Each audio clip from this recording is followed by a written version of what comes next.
Video है, अगर आप जीवन में कुछ करना चाहते हैं या जीवन में ऐसा करना चाहते हैं जो आप चाहते हैं, या आपको कोई बहुत सारा सोचते हैं कि किताब पढ़े और सीखे और जिससे अपने जीवन को बेहतर बना ले, तो ये वीडियो आपके लिए है। ऐसे 20 अलग-अलग जो क्षेत्र है, उस फील्ड से क्या विचार है और उसका कैसे हम उपयोग करेंगे, इसके बारे में चर्चा करेंगे आज का। क्षेत्र माने किसी खास क्षेत्र से क्या विचार है और उसका उपयोग कैसे करें। तो सबसे पहला जो क्षेत्र टॉपिक है, मनोविज्ञान, साइकोलॉजी से पहचान व्यवहार को प्रभावित करती है। अगर किस चीज़ को आप सीधे बोलते हैं हम करेंगे और उसको आप पहचान से जोड़ते हैं, तो दोनों में अंतर होता है।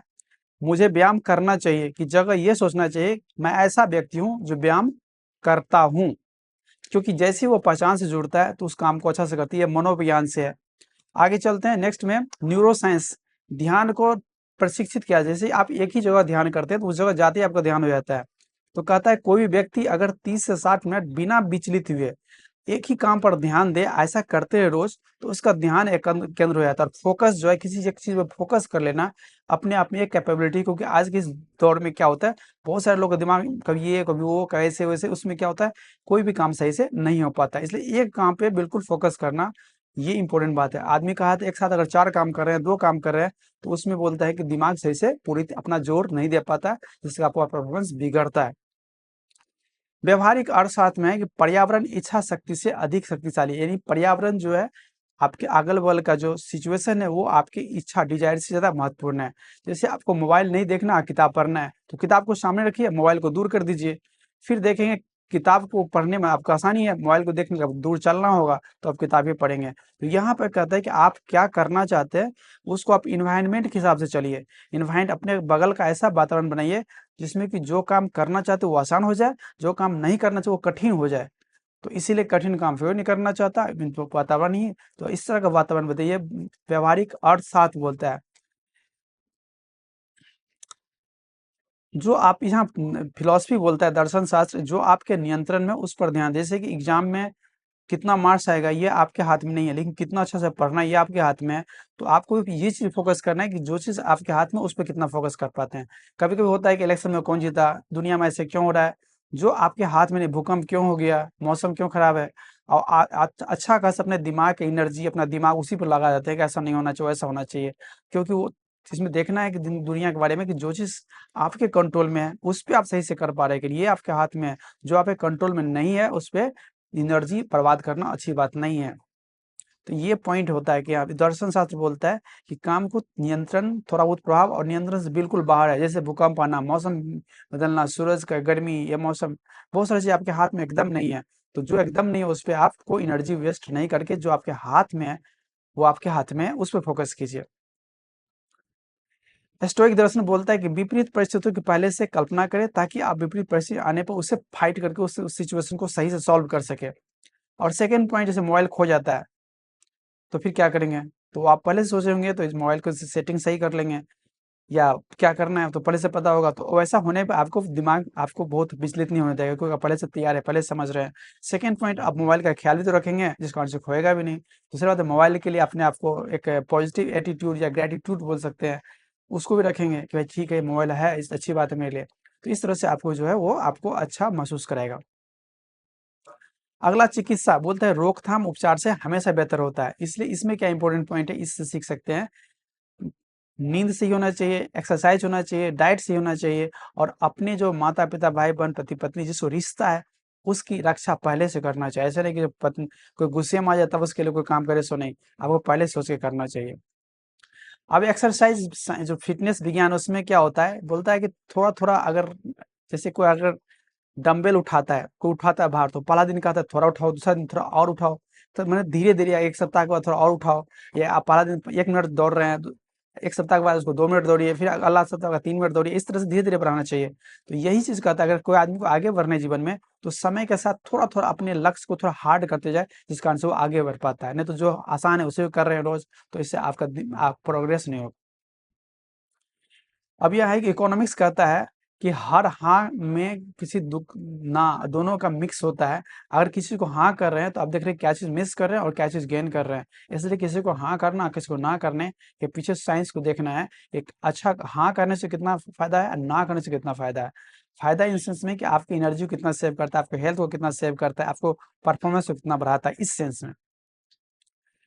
अवित जो इकोनॉमिक्स बोलता है चक्रवृद्धि के प्रभाव, थोड़ा थोड़ा ब्याज से जो है आदमी जाकर बूंद बूंद से घड़ा भरता है, कदम कदम से लोग हजारों किलोमीटर चल पाते हैं। जैसे कि सुने हुए कोरोना के समय एक लड़की जो दरभंगा जिले की थी, अपने पिताजी को लेकर के साइकिल पर चला के ले आई, जबकि लड़की की उम्र 20 साल भी नहीं हुई थी और पिताजी बीमार थे, पैसे का अभाव था, फिर भी वो लेके आई। कहने का मतलब थोड़ा थोड़ा मेहनत करके वो इतना कर ली। तो कहने का मतलब चक्रवृद्धि प्रभाव में आदमी ठान लेता है तो कर थोड़ा थोड़ा करके भी ज़्यादा महत्वपूर्ण होता है। ऐसा नहीं कि एक ही दिन खूब एक्सरसाइज करना है, सो नहीं, रोज अगर 1 मिनट भी एक्सरसाइज कर लो 365 दिन, तो उसका हेल्थ कभी जल्दी खराब नहीं होगा। निवेश में विनाश का नुकसान से बचे। कभी कभी लोग अधिकतम फायदा अधिकतम नुकसान दोनों के बीच में रहना चाहिए, तो लोग एक्सट्रीम को पसंद करते हैं, सिर्फ फायदा के साथ, कभी फायदा हमेशा नुकसान के साथ आता है। तो इसको ध्यान रखना है, इसलिए हमेशा मध्यम मार्ग, जैसे कोई गाड़ी बहुत स्पीड में चला रहे हैं, जल्दी जरूर जरूर पहुंचेगा, लेकिन एक्सीडेंट में ज़्यादा खतरा है, इसलिए हमेशा मध्यम मार्ग चुने, यहाँ पर बता रहा है। या चुने अगर तेज चला रहे हैं तो सावधानी ज़्यादा बरतें, क्योंकि ये इंपॉर्टेंट बात है। कंप्यूटर साइंस बोलता है खराब इनपुट खराब आउटपुट। अगर आप दिमाग के अंदर कचरा डालेंगे, दिमाग से कचरा ही निकलेगा, तो जो दिमाग में डालेंगे वही निकलेगा। तो दुनिया में हम लोग जो भी करते हैं हमारे दिमाग से ही करते हैं, तो दिमाग में अच्छी चीज़ आएगी तो दिमाग अच्छा करेंगे। इसलिए दुनिया में ऐसे जैसे हम वीडियो बोल रहे हैं, बता रहे हैं, इस तरह के वीडियो देखें जिससे कि आपका इंकरेज करता है, आपको आगे बढ़ाता हो। इंजीनियरिंग बोलता है सिस्टम बनने से इच्छा, आप क्या करना चाहते हैं, आपकी आदत क्या है। तो यहाँ कहता है आदत हमेशा जीत जाता है। जैसे कोई आदमी सिगरेट नहीं पीना लेकिन सिगरेट पी लेता है क्योंकि उसकी आदत है, तो कहता है कि सिस्टम को बदले, आदत को ही बदले। कोई आदमी एक्सेलेंट है तो उसकी आदत एक्सेलेंट है, कोई आदमी पढ़ाई में अच्छा है तो रोज पढ़ता है। तो कंसिस्टेंसी यहाँ होता है, रोज पढ़ रहा है, ये भले कम पढ़ रहा है रोज पढ़ रहा है। तो इसको बोलता है सिस्टम बदलिए, मैंने तरीका, चलने का तरीका बदलिए, आपका हेल्थ खुद ही अच्छा है, खाने का तरीका बदलिए, हेल्थ खुद ही अच्छा होगा, एक्सरसाइज करने का तरीका बदलिए, हेल्थ हेल्थ खुद ही अच्छा होगा। अब सांख्यिकी बोलता है कि संभावनाओं में सोचिए। कभी जैसे किसी के घर से बच्चा निकला हो, अब वो डर गया है कि मेरे बच्चा को क्या हो जाए क्या हो जाए, तो आप ऐसे डरिए नहीं, बिल्कुल निडर भी नहीं बनना है, संभावना में सर्च करना है, कितनी संभावना है कि ये होगा। जैसे रात का समय है तो उसको ज़्यादा संभावना है, तो आपको थोड़ा उसको बड़ा सतर्क करना है। दिन का समय है तो कोई संभावना नहीं है, तो डरना नहीं है। तो सांख्यिकी मानी संभावनाओं में, पॉसिबिलिटी में सोच करके आगे बढ़ना चाहिए। विकासवादी जीव विज्ञान कहता है जब दुनिया में जैसे मनुष्य बना बंदर से, तो कहीं ना कहीं अपने आप में बदलाव लाया, तो कहा कि सिचुएशन के साथ, पर्यावरण के साथ थोड़ा बहुत बदलाव आना विकासवादी सोच से, विकासवादी जीव विज्ञान से सीख सकते हैं। परिस्थितियां बदले तो अपनी रणनीति को बदलें। प्रबंधन जो मैनेजमेंट से सीखता है, जो महत्वपूर्ण है उसे मापे। आप जिंदगी में हर कुछ करना चाहते हैं, कभी सक्सेस नहीं होंगे। 1 2 3 ऐसे ही कुछ चीजों को खोजे जो आपको करना जरूरी है, जो आपके जीवन के लिए बहुत जरूरी है, उस खोज करके उस पर फोकस करें। ये प्रबंधन मैनेजमेंट बोलता है। 3 5 महत्वपूर्ण ट्रैक करें, सब कुछ नहीं। शिक्षा कहता है कि बार बार पढ़ने से बेहतर है किताब बंद करके याददाश्त से अपने समझे, अपने क्या क्या सीखा, रिकॉल करना, याद करना कितना हमने सीखा। जैसे आज के इस वीडियो देखे तो अपने क्या सीखा, वीडियो खत्म होने के बाद 2 मिनट सोचे क्या सीखा। अगर इसमें से जितना ज्यादा याद कभी याद कीजिएगा, वो आपको आगे काम आएगा। सीधे वीडियो देख लिए चलेगा, कोई फायदा नहीं होगा। वीडियो देख करके क्या सीखा, अपने जीवन में क्या बदलाव लाया, फिर आपने उसके फिर से उस इनपुट को देखे हमने, और कुछ कहाँ कहाँ गड़बड़ हुआ, उसको क्या क्या सीख सकते थे। अब टेली कम्युनिकेशन से उत्तर देने से पहले समझकर सुने। किसी आदमी को उत्तर देने से पहले उसको सुने, समझे। सीधे उत्तर देने के लिए नहीं सुने, उसको समझने के लिए सुने। जिस व्यक्ति से बात करे उसको समझना है, देख रहे हैं, उस व्यक्ति से बात करें उसको तब सुने। इससे क्या होता है कि आप ज़्यादा बेहतर समझ सकते हैं, ज़्यादा बेहतर समझ, ज़्यादा अच्छा काम कर सकते हैं, ज़्यादा उसको आंसर दे सकते हैं। उत्तर देने से पहले समझ कर सुने। दूसरे व्यक्ति की बात को सही ढंग से समझने से अपनी राय दे, न कि सीधे उसके जवाब देने के लिए सिर्फ सुने। स्थिति नहीं, वास्तविक हित समझे। आप क्योंकि होता है कि जैसे हम लोग जमीन खरीद रहे हैं, कोई सामान खरीद रहे हैं, तो आप सोचते हैं नहीं हमें इतना मिलेगा तो ले लेंगे। आपको देखना है आपको क्यों खरीदना जरूरी है, क्योंकि आपको ये देखना है कि आपके हित किस में है। सीधे आपके बात मान ली इसलिए आप खरीद ले, ऐसा नहीं। आपको हित अपना देखना है, आपको इसकी आवश्यकता क्यों है, ये पूछिए। आध्यात्मिकता में बोलते हैं कि अपने विचार को देखें, अपने जो आप मन में, मैंने बोलते हैं इसको मेटा थिंकिंग। सोचने के बारे में सोचिए, आप क्या सोच रहे हैं, क्यों सोच रहे हैं, कैसे सोच रहे हैं, सोचने के बारे में दिमाग में क्या क्या आइडिया है, मैंने अपने दिमाग में आने वाले विचार को जो देख लेता है, तो वो सब कुछ देख लेता है जिंदगी का।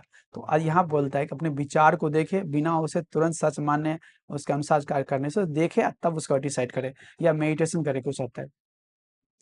तकनीक बोला जाता है मेहनत से अधिक है। आजकल जो एआई है बहुत सारे काम को सॉल्व, जैसे ये पावर पॉइंट है एआई की मदद से बना हुआ है, तो बहुत सारी समस्या को सॉल्व कर देता है। इसलिए तकनीक जहाँ पे आपको आपके लेबर मेहनत को से 10 गुना, माने 10 गुना कम मेहनत करके उतना ही चीज कर सकते हैं, तो यहाँ तकनीक का फ़ायदा उठाएँ। अगर जीवन में चाहते हो कि ज़माना बहुत बदल गया और एआई आर्टिफिशियल इंटेलिजेंस आ गया है, तो आप उसको यूज़ करें। तो ये भी जो है पर्सनैलिटी डेवलपमेंट में काम आता है। तो आज का वीडियो का मुख्य उद्देश्य इतना ही था।